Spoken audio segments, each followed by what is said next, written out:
बिस्मिल्लाहिर्रहमानिर्रहीम अल्हम्दुलिल्लाह वकफ़ा बिल्लाहिल वकील। हमारा आज का टॉपिक है जी प्रोटीन सेकेंडरी स्ट्रक्चर। याद रखिए कि हमने इसको भी एज ए लॉन्ग क्वेश्चन करना है और ये भी याद रखें कम से कम एवरेज 4 पेजेस रिटर्न आपके हाथ में लिखे हुए 3 से 5 के दरमियान कोशिश करें कि आप इसको सम अप कर लें। इसमें भी चीज़ें बहुत सी होंगी, हमें उसमें से सिर्फ काम की चीज़ें निकालनी है। काम का मतलब ये है ताकि हमारा टॉपिक पूरा हो जाए, उसमें से कोई चीज़ मिस भी ना हो, हर हेडिंग एक पॉइंट की शक्ल में आपके पास मौजूद हो। सबसे पहले डेफिनेशन, ये जो तारुफ दिया हुआ है इसने, अब चूंकि ये तारुफ काफ़ी बड़ा सारा है, इसको अपने एक मुख्तसर 2-3 लाइन वाली डेफिनेशन में लेके आना है, जो कि बुक्स में मिल जाएगी आपको, लेकिन बहरहाल मेरी वर्डिंग उसमें से मुख्तलिफ हो सकती है। दोबारा गौर कीजिएगा, प्राइमरी स्ट्रक्चर के बारे में जो वर्डिंग थी हमारी वो ये थी कि प्रोटीन चेन के अंदर टोटल अमोनियम कितने हैं, कौन कौन से हैं और किस तरतीब से वो जुड़े हुए हैं, पड़े हुए हैं, उस पूरे का नाम था प्राइमरी स्ट्रक्चर। अब अगला पॉइंट ये है कि वो जो प्राइमरी स्ट्रक्चर चेन है प्रोटीन की, वो मुख्तलिफ तरीकों से कॉयल होती है। मैंने कॉयल का भी इस्तेमाल किया है, या एक और लफ्ज़ यूज़ करता हूँ मैं कि वो मुख्तलिफ तरीकों से अपनी शेप को चेंज करती है, जिसके नतीजे तौर पर उसकी लंबाई जो है और मोटाई में फ़र्क पड़ जाएगा। जो पतली लंबी चेन थी, जो जैसे कि तारफ बैक पिछले चैप्टर में मौजूद था। अब वो जो चेंजेस आ रही हैं उसके स्ट्रक्चर के अंदर, जिसकी वजह से वो अपने आप को पहले कॉइल करेगी फिर फोल्ड करेगी ताकि मुख्तलिफ किस्म के स्ट्रक्चर बन सकें। वो जो कॉइलिंग है, चूंकि इसमें साथ मॉडर्न कॉइलिंग ही है, तो वो स्ट्रक्चर्स इसके सेकेंडरी स्ट्रक्चर कहलाते हैं। अब सेकेंडरी स्ट्रक्चर की 3 टाइप्स हैं, आपके बुक ने कितने दिए हैं अभी देखते हैं। पहले first type of secondary structure is called alpha helix, ये लफ्ज़ आपके सामने मौजूद है।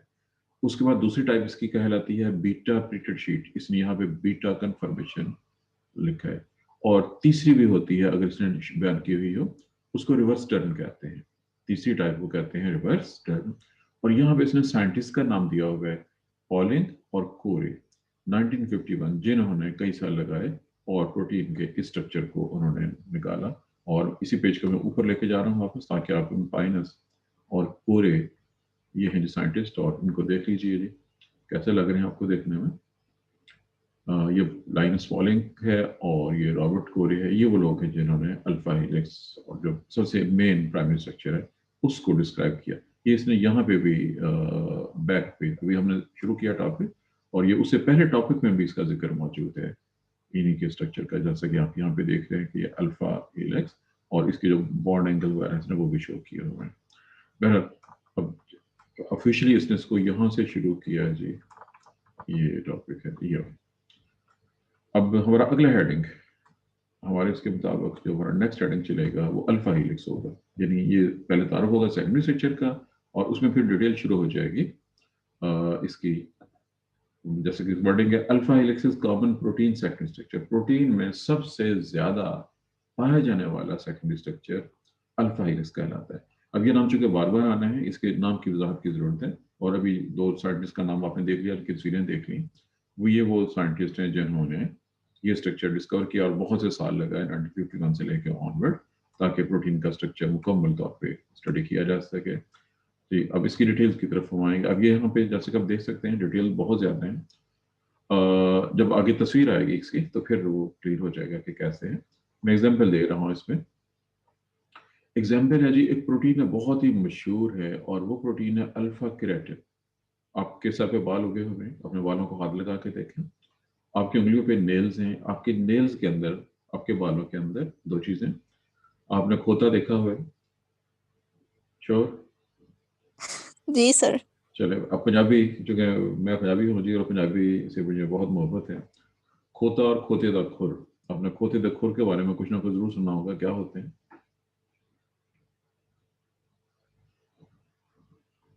समझते हैं खोते का खुर क्या होता है? No sir. हाँ जी, ईजा ने तो नो कह दिया है जी। अगर ईजा सर ने नो, केराटिन प्रोटीन है। नहीं जी, मैंने पूछा है खुर होता क्या है, ये पता कि नहीं पता? खुद खोते के बारे सर में उसके बात। पाँव होते जी हैं सर, जो नीचे, जो उसकी जिस पूंछ होती है ना, उसे बोलते हैं। चलो जी, एहश्याम ने सही, जो मुझे जॉब चाहिए था वो एहश्याम ने दिया है। एहश्याम आज बहुत दिनों बाद आया है, लेकिन वेरी गुड कि एहश्याम का जॉब ठीक है। खोते के जो पाँव होते हैं, उसके पाँव को गौर से देखें तो उसके ऊपर जूता, अल्लाह ताला ने उसके पाँव में जूते डाले हुए हैं, जिसको हम उर्दू में सोम कहते हैं, पंजाबी में खुर कहते हैं, इंग्लिश उसको हूफ कहते हैं। और वो बिल्कुल हमारे नेल जैसा ही है, जैसे हमारा नेल है वो भी इसी केराटिन से बना हुआ है। और किसी ने गधे के सर पे सींग देखे हैं कभी?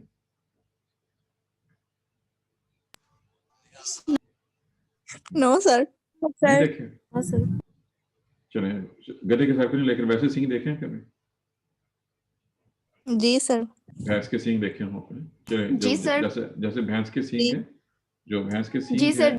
ये वो क्वेश्चन है जो मेरे सामने एग्जामिनर ने बहुत से स्टूडेंट से पूछा और मेरे लिए बड़ी पहचान कौन चीज थी कि 4 क्लासेस थी, 2 इवनिंग वाली 2 मॉर्निंग वाली। मेरे सामने किसी बच्चे ने उसे इस सवाल का जवाब नहीं दिया। सेमेस्टर 2 का सवाल था और कोई भी बच्चा इस सवाल का जवाब देने के लिए तैयार नहीं था कि वो सींग क्या होता है और किस तरह का होता है। वह मैंने बालों का जिक्र किया, हूफ का जिक्र कर दिया, हॉर्न यानी सींग का जिक्र कर दिया। हूफ की और भी सॉरी सींग की और भी टाइप्स है, लेकिन मैंने सिर्फ भैंस का नाम लिया है। इनके अंदर जो प्रोटीन है वो अल्फा केराटिन है और इन्होंने इसी अल्फा केराटिन का स्ट्रक्चर भी स्टडी किया। अब जो स्ट्रक्चर फाइंड आउट किया इन्होंने मुख्तलिफ टेक्निक्स की मदद से, उसको जो नाम दिया इन्होंने वो है जी अल्फा हेलिक्स, जिसकी तस्वीर भी आ जाएगी आपके सामने। अब इसमें यहाँ पे ये कुछ इनके एंगल्स हैं, फाई और साई, ये लोग साई आपको नजर आ रहा है और ये फाई, इसकी वजाहत तो उस तस्वीर में हो सकेगी। अभी देखते हैं जी अब तस्वीर कहाँ से निकलती है इनके स्ट्रक्चर की, उसके अंदर इसकी थोड़ी सी वजाहत होगी, लेकिन इसको आसान ज़बान में मैं बयान करूँगा। सबसे पहले लो जी अल्लाह, ये देखें जी, ये तो पेज ही मिसिंग है जी, इसका एक पेज मिसिंग है जी इसमें, मुझे लग रहा है या कुछ और प्रॉब्लम है जी। नहीं मिसिंग, ये एक ही एक साथ पेजेस हैं जी, मेरे ख्याल में एक पेज मिसिंग है जी इसका। चलें भाई इसके आगे, और ये पीडीएफ में मिसिंग का मतलब तो बड़ी प्रॉब्लम है जी। चलें, बहरहाल ये आपके सामने एक तस्वीर आ गई है। इसमें आपके सामने एक बंदे का अंगूठा नजर आ रहा है और हाथ नजर आ रहा है। एक राइट साइड पे है और एक लेफ्ट, एक में आपको दायां हाथ नजर आ रहा है और एक में बायां हाथ नजर आ रहा है। जो राइट वाला है, इसको लफ्ज़ को वॉक कीजिएगा, राइट हैंडेड और लेफ्ट हैंडेड। ये अल्फा हेलिक्स की 2 पॉसिबिलिटी है, स्प्रिंग की 2 पॉसिबिलिटीज है, स्प्रिंग की 2 पॉसिबिलिटीज हैं स्प्रिंग बनाने के लिहाज से। एक लफ्ज़ है राइट हैंडेड और दूसरा लफ्ज़ है left handed. Right alpha helix is the, इसमें अगर इसमें चूंकि वो मिसिंग है जी पेज में से, इसमें से अल्फा हेलिक्स को राइट हैंडेड होना चाहिए। अब ये इसमें मुझे कहीं पे भी वो चूंकि एक पेज मिसिंग है जी हमारे वाला। चलें बहरहाल नोट कर लें।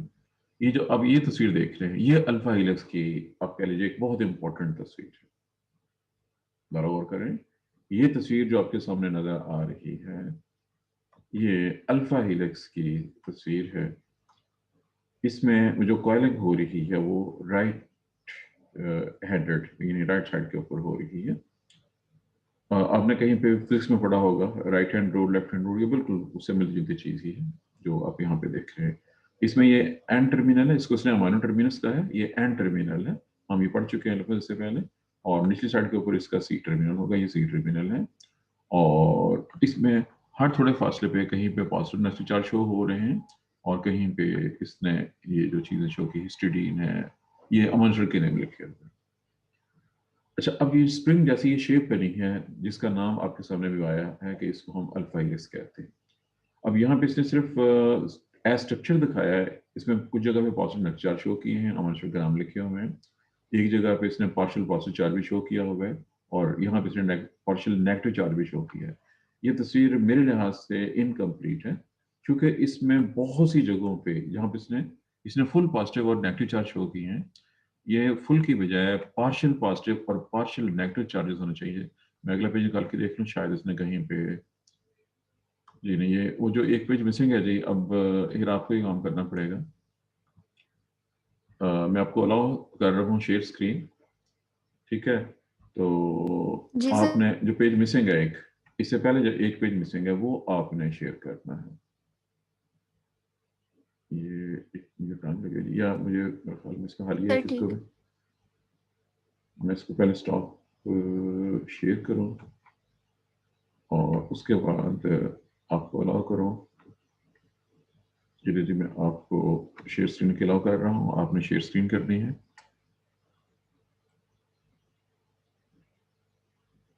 चलें, आप स्क्रीन शेयर कीजिए ज़रा उस वाले पेज की जो मिसिंग है मेरे पास इसमें पीडीएफ में, इन दोनों के दरमियान में, क्योंकि टॉपिक तकरीबन सेम ही होगा, ऐसे ही होगा। आप लैपटॉप या कंप्यूटर पे ही है ना आप इस वक्त, मोबाइल पे तो नहीं? नो सर, उस पे 1 मिनट मैं करती हूँ।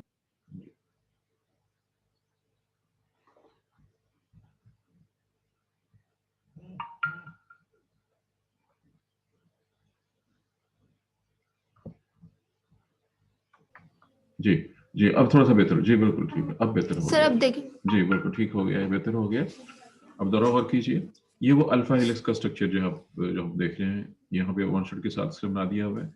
इसमें इसने फासला भी दिया हुआ है कि यहाँ से लेके यहाँ तक कितना फासला है, और डॉटेड लाइन आपको देखिएगा, ये यहाँ पे डॉटेड लाइन है, ये यहाँ पे डॉटेड लाइन्स हैं, ये डॉटेड लाइन शो कर रहा है।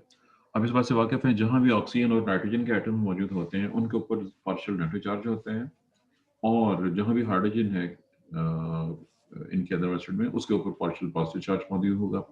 जहाँ भी ये करीब आएंगे, आमने सामने आएंगे, तो इनमें हाइड्रोजन बॉन्डिंग डेवलप हो जाएगी। ये वो हाइड्रोजन बॉन्डिंग है, ये इसने सबकी भी दी हुई है कि चूंकि बुक आपके पास आ रहा है, ब्लैक एंड व्हाइट होगी मेरे ख्याल में, उसके अंदर तो ये इसने कलर बुक में ये सारे कलर्स के साथ दिए हुए हैं, कार्बन किस कलर में और हाइड्रोजन किस कलर में। पर ये जो हाइड्रोजन बॉन्डिंग हुई है मुख्तलिफ अमाइनो एसिड में जो ऊपर नीचे पड़े हुए हैं इस स्प्रिंग के अंदर, ये वो फोर्स है जो इस स्ट्रक्चर को स्टेबलाइज करती है। दोबारा गौर कीजिए, मैंने सबसे ज्यादा जोर इस बात पे दिया है कि जो स्प्रिंग बना है, वो जो सीधी चेन थी वो स्प्रिंग की शक्ल में क्यों आ गई, क्योंकि प्राइमरी स्ट्रक्चर आपने पढ़ा था कि वो एक स्ट्रेट चेन की शक्ल में होता है, और अल्फा हेलिक्स के बारे में हमने कहा है कि ये स्प्रिंग की शक्ल में है, राइट हैंडेड स्प्रिंग है। इसमें ये स्प्रिंग बना ही इस वजह से है और ये स्टेबल इस वजह से है कि इसमें बहुत ज्यादा हाइड्रोजन बॉन्डिंग है, चूंकि हर अमाइनो एसिड में ऑक्सीजन भी मौजूद है, नाइट्रोजन भी मौजूद है, और कुछ में एक से ज्यादा भी हैं। जहां जहां पे भी फर्स्ट कीजिए ऑक्सीजन हाइड्रोजन और नाइट्रोजन के साथ हाइड्रोजन अटैच हैं, उनके ऊपर पार्शियल पॉजिटिव और नेगेटिव चार्जेस हैं। चुनाचे इस तरह से जहां जहां करीब करीब जो दो चीजें मौजूद होंगी, पार्शियल पॉजिटिव और नेगेटिव चार्ज, एक दूसरे को अट्रैक्ट करते हैं, और एक्सटेंसिव हाइड्रोजन बॉन्डिंग मौजूद है इस पूरी अल्फा हेलिक्स या स्प्रिंग के अंदर, जो इसको स्टेबलाइज रखती है। ये डायग्राम जो ये वाली है, ये बहुत इंपॉर्टेंट है। इसमें ऊपर जो हम रिटन देख रहे थे, उसने उसके अंदर वो फाई और साई एंगल्स का जिक्र किया था, लेकिन डायग्राम के अंदर वो नजर नहीं आ रहे हैं। अब अगर कहीं पे वो डायग्राम आपके पास उसको, क्योंकि पीडीएफ में तो वो डायग्राम नहीं निकली है, इससे पहले पेज या इसके बाद वाले पेज में चेक कर लें, ताकि मैं वो एंगल डायग्राम के साथ एक्सप्लेन कर सकूं। तो मेरे पास तो पीडीएफ में नहीं है वो वाली डायग्राम, वो पेज मिसिंग है पीडीएफ का।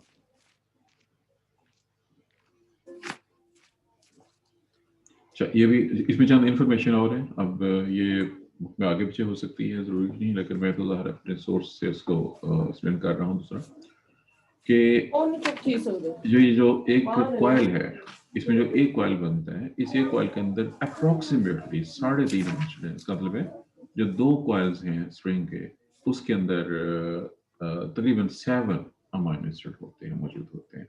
इस लिहाज से ये एक रेगुलर कॉन्फ़िगरेशन है या रेगुलर शेप है, ज्योमेट्रिकल शेप है अल्फा हेलिक्स, जिसमें अमाइनो एसिड जो हैं वो मुकम्मल तौर पे इसके अंदर घूमते हुए और स्ट्रक्चर बनाते हैं, और इस तरह से एक स्टेबल चेन बन जाती है जो कि अल्फा हेलिक्स स्प्रिंग शेप होती है। जी, हेरा ख्याल में चेक कर रही है, देखते हैं जिसको मिलती है तस्वीर के नहीं, इसको मैं भी पॉज कर रहा हूँ फिर रिकॉर्डिंग को। ये चीज़ आपने इसमें से पढ़ते हुए खुद देखनी है, क्योंकि वैसे तो ये मुझे कुछ नजर आ रही है।